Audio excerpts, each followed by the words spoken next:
And in fact, Mr. President, this morning, as we speak, as you say, there are people with signs saying, help, come get me, people still in the attic waving. Nurses are phoning in saying the situation in hospitals is getting ever more dire, that the nurses are getting sick now because of no clean water. And some of the things they have asked our correspondents to ask you is they expected, they say to us, that the day after this hurricane, that there would be a massive and visible armada of federal support. There would be boats coming in, there would be food, there would be water, and it would be there within hours. They wondered, what's taking so long?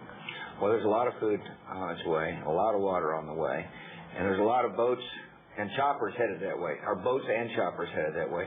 It just takes a while to float them. I mean, for example, the Iwo Jima is coming from the east coast of the United States toward New Orleans, and people have got to know that there is a massive relief, one of the most massive federal relief effort ever in combination with state and local authorities, and there is a lot of help coming. But given the fact that everyone anticipated a Hurricane 5, a possible Hurricane 5 hitting shore, are you satisfied with the pace at which this is arriving and at which it was planned to arrive? Well, I fully understand people wanting things to have happened yesterday.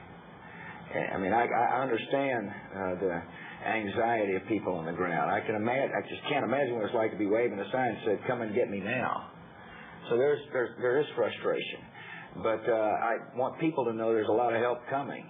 I don't think anybody anticipated the breach of the levees.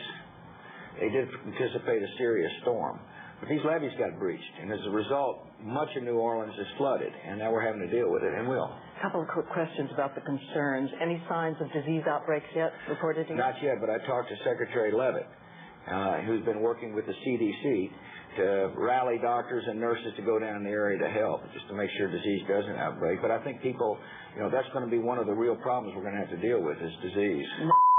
What about the other nations of the world? Are they offering the kind of help that you expected them to help, you want them to help, and there is a report that you're going to deploy your father again and President Clinton again to go out there and seek it? What is it you are expecting from them, and will you get it? I'm not expecting much from foreign nations because we hadn't asked for it. I do suspect a lot of sympathy, and perhaps some will send cash dollars. But this country is going to rise up and take care of it. We'd love help, but we're going to take care of our own business as well. And there's no doubt in my mind we'll succeed. And there's no doubt in my mind, as I sit here talking to you, that New Orleans is going to rise up again as a great city. It's going to take a lot of work and a lot of effort. But this is a compassionate nation. It's got a lot of resources at its disposal, and we're going to help those people. There was worry about the levees breaking, as we know, years before, and replacing New Orleans in a situation where you have to have massive expenditures in order to protect it. Do you want to see it in the same place? I think we'll let the experts determine how New Orleans is rebuilt. But I just want the people of New Orleans to know that after we've rescued them and stabilized the situation, there will be plans in place to help this great city get back on its feet.